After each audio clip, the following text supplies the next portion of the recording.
요한복음 20장 19절에서 31절까지의 말씀입니다. 요한복음 20장 19절에서 31절까지 말씀인데요. 제가 한 절, 여러분이 한 절 읽도록 하겠습니다.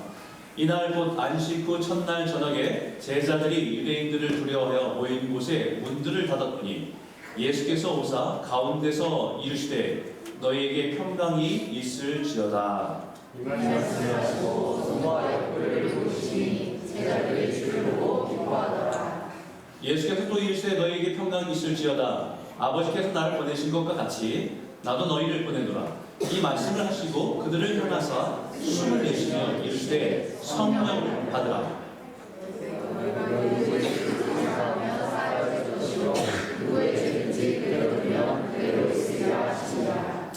열두 제자 중에 하나로서 디두모라 불리는 도마는 예수께서 오셨을 때에 함께 있지 아니한지라. 다른 제자들이 그에게 우리가 주를 무엇하라 하니 도마가 이르되 내가 예수의 못자국을 보며 내 손가락을 그 못자국에 넣으며 내 손을 그 옆구리에 넣어주었더니 믿지 아니하느니라 하니라. 여드레를 지나서 제자들이 다시 집안에 있을 때에도 도마도 함께 있고 문들이 닫혔는데 예수께서 오사 가운데 서서 이르시되 너희에게 평강이 있을지어다 하시고 도마에게 이르시되 내 손가락을 이에 넣으며 내 손을 보고 내 손을 내밀어 내 옆구리에 넣어라. 그리하여 이로 평강을 가지고 얻는 자가 되리라. 도마가 대답하여 이르되 나의 주님이시여 나의 하나님이시니이다. 예수께서 이르시되 너는 나를 몸으로 믿느냐 지금하고 믿는 자들은 어떻게 하시느냐. 예수께서 제자들 앞에서 이 책에 기록되지 아니한 다른 표적도 많이 행하셨으나 오직 이것을 기록하는 너희로 예수께서 하나님의 아들 그리스도이심을 믿게 하여 또 너희로 믿고 그 이름을 힘입어 생명을 얻게 하여 하느니라. 아멘. 오늘 말씀은 예수님께서 당신의 제자들을 찾아가시는 장면입니다. 19절에 보니까 이날 곧 안식 후 첫날 저녁에 제자들이 유대인들을 두려워하여 모인 곳에 문을 다 닫았더니 예수께서 오사 가운데 서서 이르시되 너희에게 평강이 있을지어다. 부활하신 예수님께서 제자들을 만나셔서 처음으로 전한 메시지가 너희에게 평강이 있을지어다.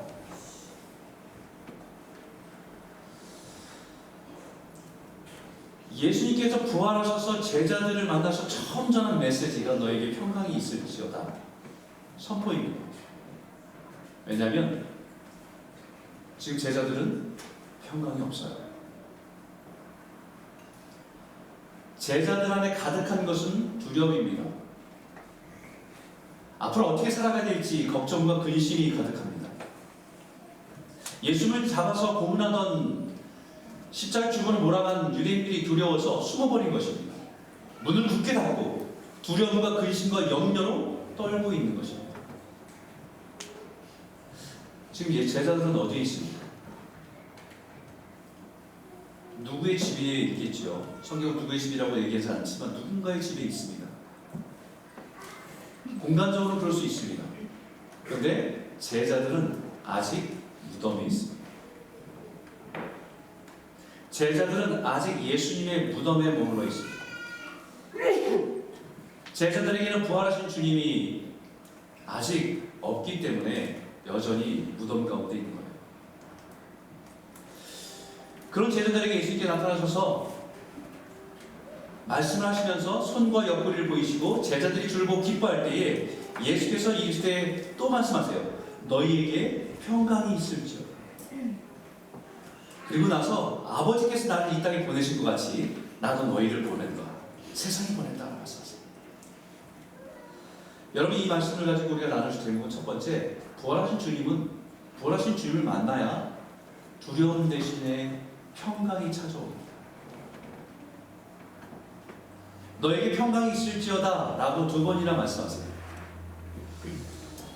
사실 우리는 이 땅에 살아가면서 우리는 이 평강이 없이 살아갈 때가 참 많아요. 왜냐하면 우리 인생 자체가 걱정과 두려움으로 둘러싸여 있습니다.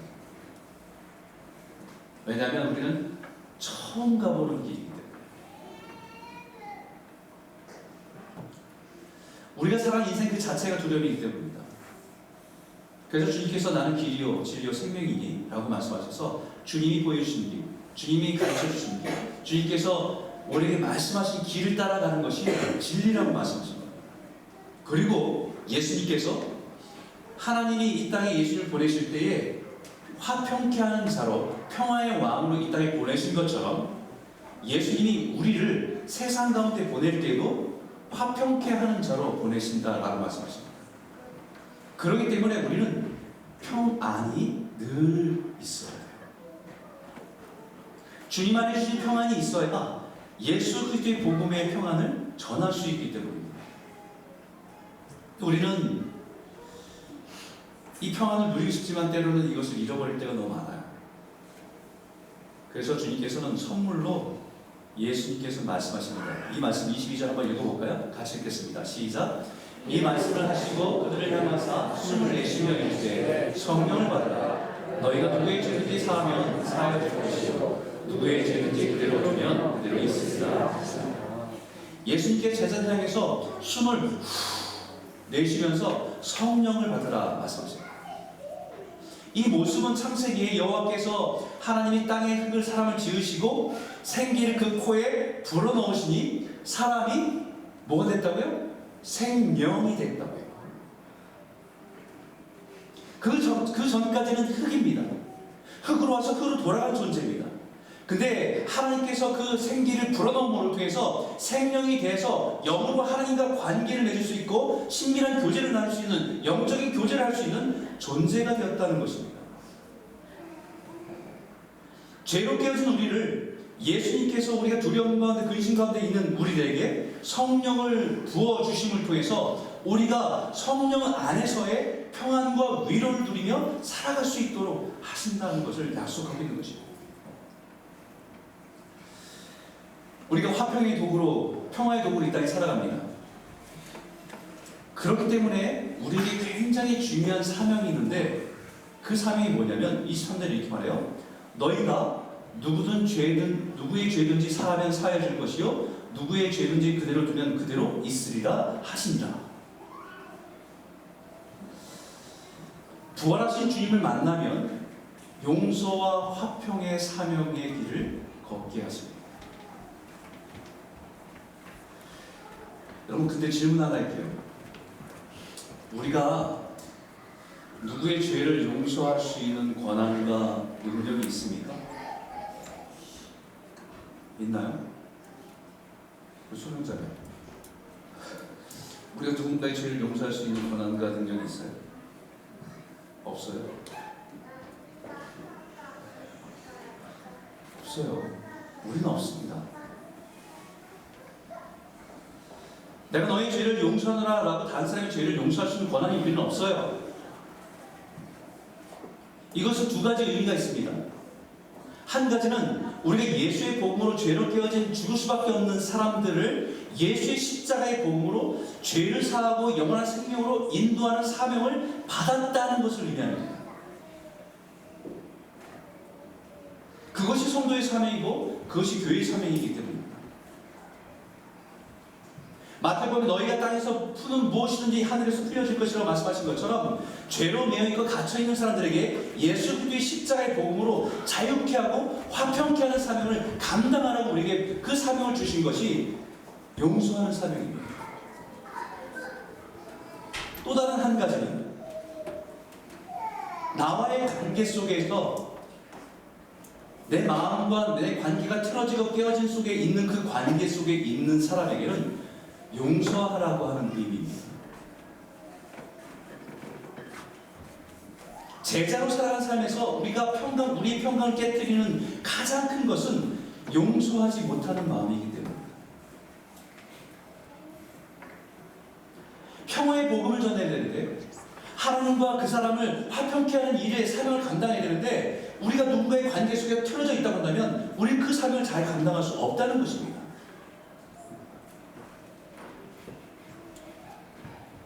우리가 누군가의 관계 속에 깨어져서 미움과 시기의 마음으로 갇혀있다고 한다면 우리는 그 감옥에 우리 스스로가 갇혀있게 된 것이기 때문에 우리를 위해서, 우리 자신을 위해서 용서하라라고 말씀하십니다.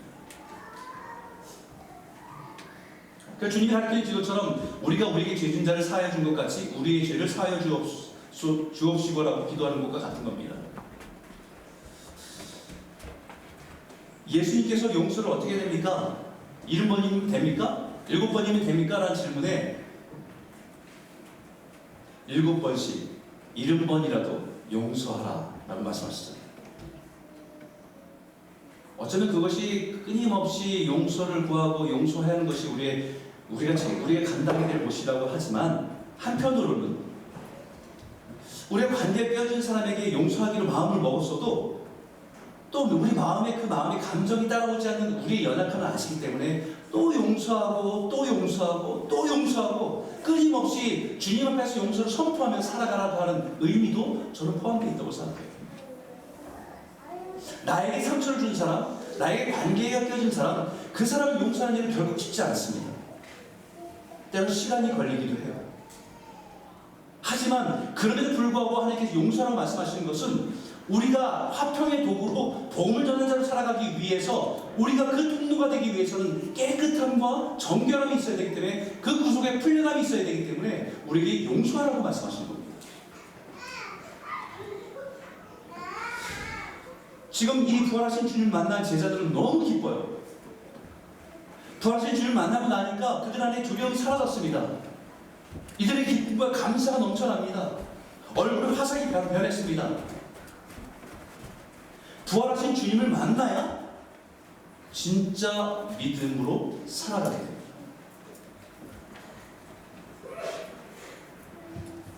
부활하신 주님을 만난 제자들은 너무 기쁘고 행복했어요. 그들을 둘러싸고 있던 두려움과 걱정은 사라지고 감사와 찬송으로 바뀌었습니다. 근데 여러분, 제자 중에 한 사람은 예외였습니다. 그 사람은 도마입니다. 왜냐하면 그는 부활하신 예수님이 오셨을 때에 제자들과 함께 있지 않았기 때문입니다. 저는 생각해봐요. 도마는 왜 제자들이 다 모여있는 곳에 가지 않았을까?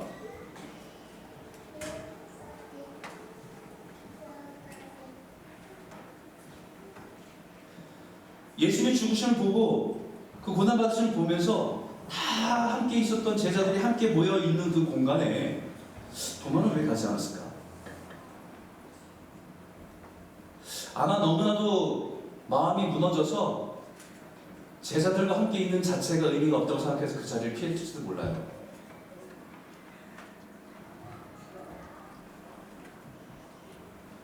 근데 이 도마가 제자들을 다시 만납니다. 제자를 만났는데 생각지 못했던 모습을 보게 돼요. 자신은 여전히 두려움 가운데 있고 근심과 걱정으로 둘러싸여서 어두운 표정으로 제자를 만났는데 제자들은 얼굴이 다 밝아졌어요.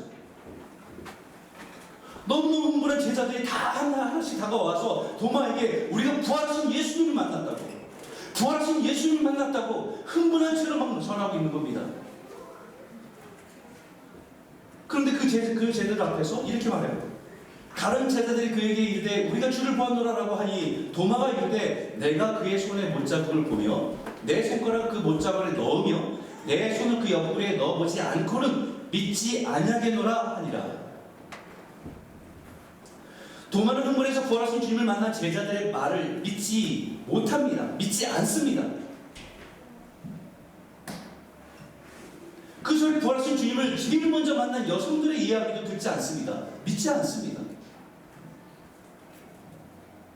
이제는 한두 사람이 아니라 여러 사람들이 제자들이 자기와 동거동락했던 제자들조차도 흥분해서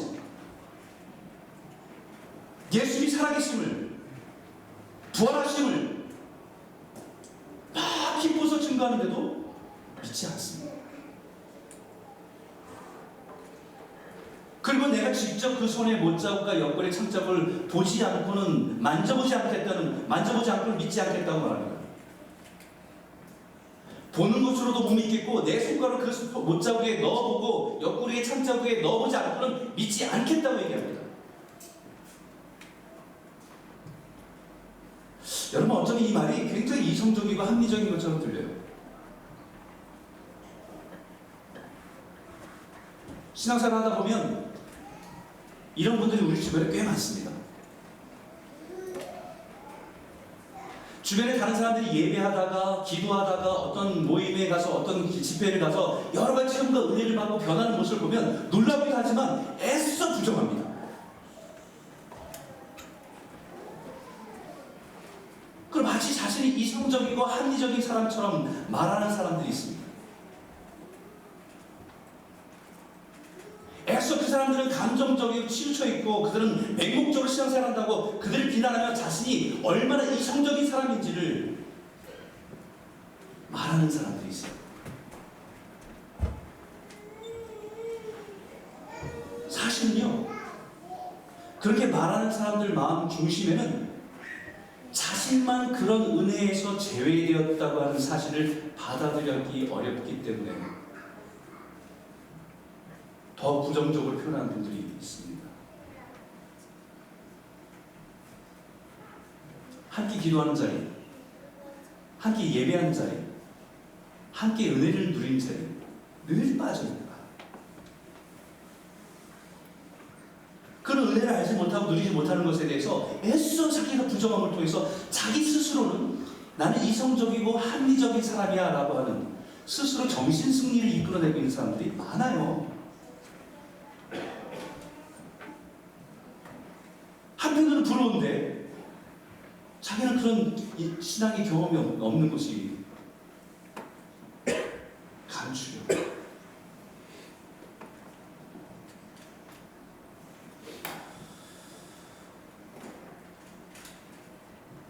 여기에 도마도 그래서 그랬는지 그 다음 모임에는 도마도 빠지지 않고 다른 제자들과 함께 있습니다. 우리 26절, 27절 한번 읽어볼까요? 함께 읽겠습니다. 시작. 몇 해를 지나서 제자들이 다시 집 안에 있을 때에 도마도 함께 있고 문들이 닫혔는데 예수께서 오사 가운데 서서 이르시되 너에게 평강이 있을지어다 하시고 도마에게 이르시되 내 손가락을 이리 내밀어 내 손을 보고 내 손을 내밀어 내 옆구리에 넣어보라. 그리하면 믿음 없는 자가 되지 말고 믿는 자가 되라. 8일 뒤에 다시 부활하신 주님은 제자들이 모여있는 곳으로 찾아오셨습니다. 이 방문의 목적은 분명했습니다. 도마를 위한 방문이었습니다. 도마를 위한 방문이었다고 한다면 도마 혼자 있는 자리에 찾아가실 수 있었을 텐데 제자들과 함께 있는 도마에게 찾아가신 이유가 무엇일까? 적어도 제자들과 함께 도마가 있다는 것은 부활하신 주님을 만나고 싶은 도마의 깊은 마음의 표현입니다. 나도 다른 제자들처럼 부활하신 주님을 만나고 두려움과 근심이 아니라 기쁨과 감사와 찬송으로 살아가고 싶다고 하는 그 마음 깊은 곳에 있는 작은 믿음의 표현이었기 때문에 그런 마음을 주님이 아시기 때문에 친히 도마를 위해서 찾아오신 겁니다. 그 도마가 말한 대로 이렇게 말씀하세요. 네 손가락을 이리 내밀어서 내 손을 보고 내 손을 내밀어 내 옆구리에 넣어보라 라고 말씀하십니다. 여기 이 말을 들은 도마는 깜짝 놀랐을 거예요. 왜냐하면 자기가 다른 제자들에게 한 말 그대로예요. 주님이 지금 말씀하고 그 있는 내용이 자기가 다른 제자들에게 믿을 수 없다라고, 내가 만져보지 않고 내가 찔러보지 않고는 믿을 수 없다고 한 그 말 그대로입니다. 마치 그 자리에 있었던 것처럼, 마치 그 자리에서 듣고 있었던 예수님이 있었던 것처럼. 여러분, 우리 옆에 분들한테 한번 얘기해 볼까요? 입 조심합시다.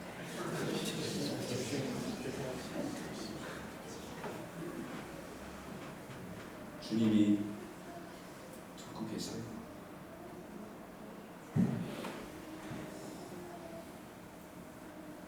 그 주님이 한 말씀 하십니다. 이렇게 말씀하세요. 믿음은 없는 자가 되지 말고 믿는 자가 되라. 믿음 없는 자가 되지 말라는 것입니다.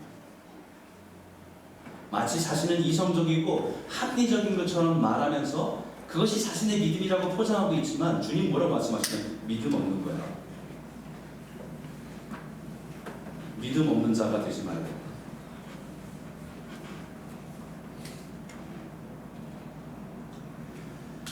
도마가 보인 행동은 의문이 아니라 의심입니다. 누군가를 의심한다는 것은 그 사람을 믿지 못한다는 거예요. 의문과 의심은 잘 구별하셔야 돼요. 의문을 갖고 질문하는 것은 믿음으로 나아가기 위한 발판이 될 수 있어요. 하지만 의심은 굉장히 지적이고 합리적인 것처럼 착각하는 교만으로 포장되어 있는 경우가 있습니다. 쉽게 얘기하면 어떤 상황과 말을 의심한다는 것, 어떤 상황과 말을 의심해 어떤 일이 났습니다. 그 얘기할 때 에이 말도 안 돼. 말되는 소리 해라고. 거짓말하지 말라고. 라고 하는 것은요. 그 상황을 부정하는 것이 아니라 그 사람을 부정하는 거예요. 그 사람의 말을 믿지 않겠다는 것입니다. 근데 동일한 상황이 있어요. 근데 이 사람에 대한 신뢰가 있기 때문에 그 상황을 믿을 수 없어요. 그 사람을 한 번도 경험해 본 적이 없습니다. 하지만 그 사람을 믿는다고 한다면, 그 사람이 신실한 사람인 걸 믿는다고 한다면 우리는 정말 진짜 그 상황을 받아들이지 못하지만 그것을 알고 싶은 마음들이 표현됩니다. 그것은 의문이에요.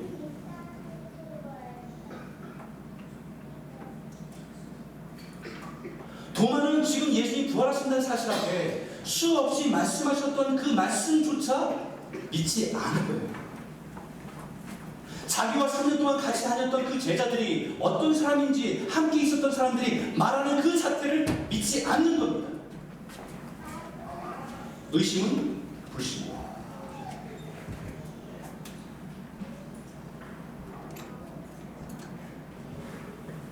그런 도마에게 예수님께서 믿음 없는 자가 되지 말고 믿는 자가 되라고 말씀하십니다.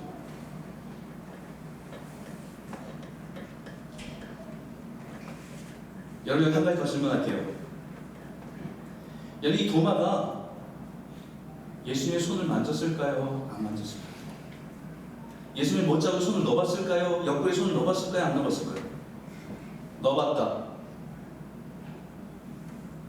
안 넣어봤다. 모르겠다. 저는요 안 만졌다고 생각해요. 차마 못 만졌다고 생각해요. 아니 만질 엄두가 나지 않았을 거라고 생각해요. 부활하신 주님이 자신을 위해서 찾아오셔서 자신이 한 말 그대로 말씀하시는 그 예수님의 권위와 그 위험 앞에 꼬꾸라졌습니다.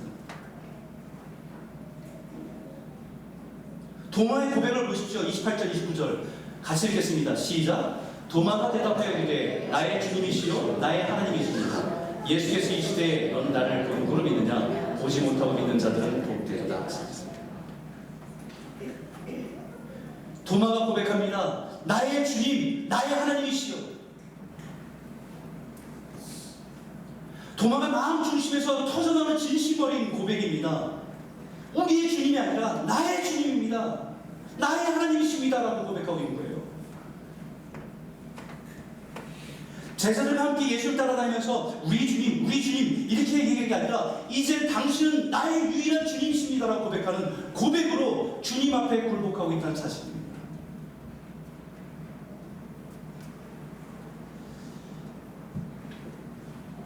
자신의 부정적인 모습에도 불구하고 자신을 찾아와 만나신 주님 앞에 나의 주님, 나의 하나님.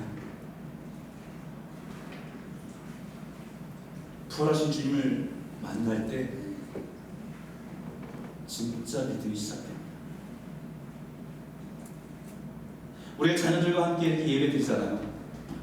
부모들이 할 수 있는 일은 이 아이들한테 믿음을 심어줄 수 있는 일은 없어요. 이 아이들이 믿음을 가지고 인격적으로 주님을 만날 때까지 우리 울타리가 되어지고 함께 기도해주고 동역해주는 역할을 하는 뿐입니다. 언제까지요? 이 아이들이 우리 부모님의 하나님이 아니라 나의 하나님, 나의 주님이라고 고백하는 그때까지. 그때 비로소 이들의 신앙이 시작돼요.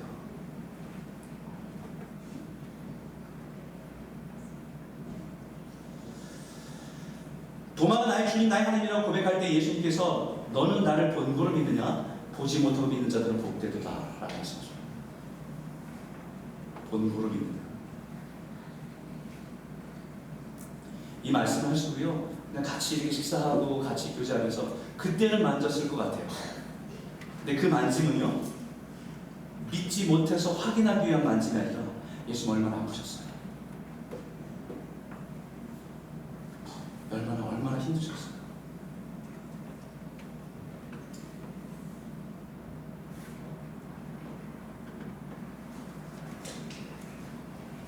믿음을 갖느냐 못 갖느냐의 만짐이 아니에요. 주님을 인격적인 만남 속에서 그분을 사랑하고 그분을 경험하는 만남이에요.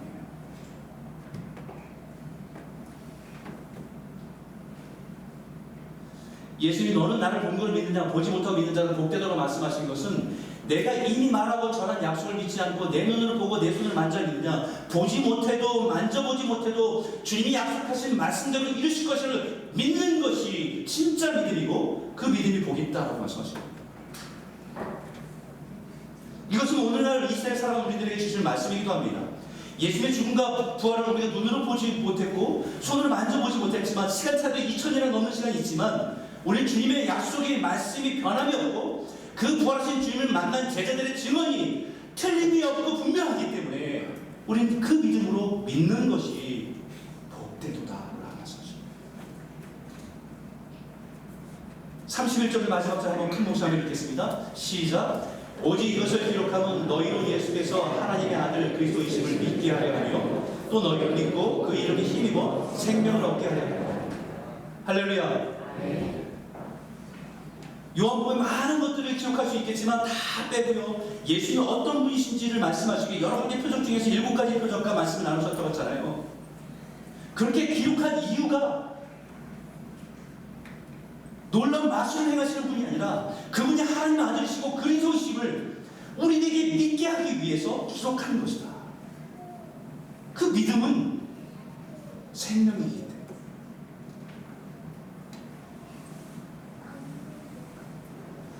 예수를 만난 주인들의 이야기, 그 증언들을 기록해 놓은 이유가 바로 우리가 읽고 듣고 믿게 하려고. 그들의 고백과 증언을 들으면서 정말 그런가? 그 의문으로 자신의 무지를 인정하고 진리 앞에 한 걸음 한 걸음 나아가도록 한다면 그것은 구원에 이르는 믿음의 여정일 것입니다.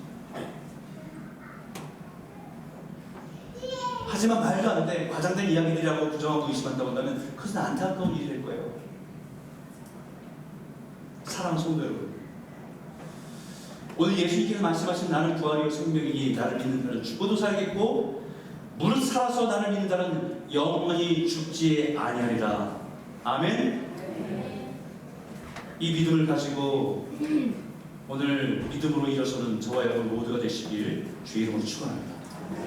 두려움이 엄습해도 근심과 걱정이 우리를 둘러싸도 이 부활의 능력, 생명의 빛이 우리를 빛 가운데 인도하시는 생명의 열매를 맺어가는 저와 여러분 모두가 되시길 주의 이름으로 축원합니다.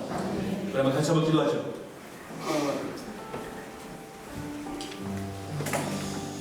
이상 기도할 때 말씀을 가지고 기도합니다. 하나님, 두려움에 갇혀있던 제자들이 부활하신 주님을 만나서 평안을 누리고 용서와 사랑의 도구로 살게 하신 것처럼 우리도 이 땅에 복음의 증거하고 화평케 하는 자로 살아갈 수 있도록 도와주십시오.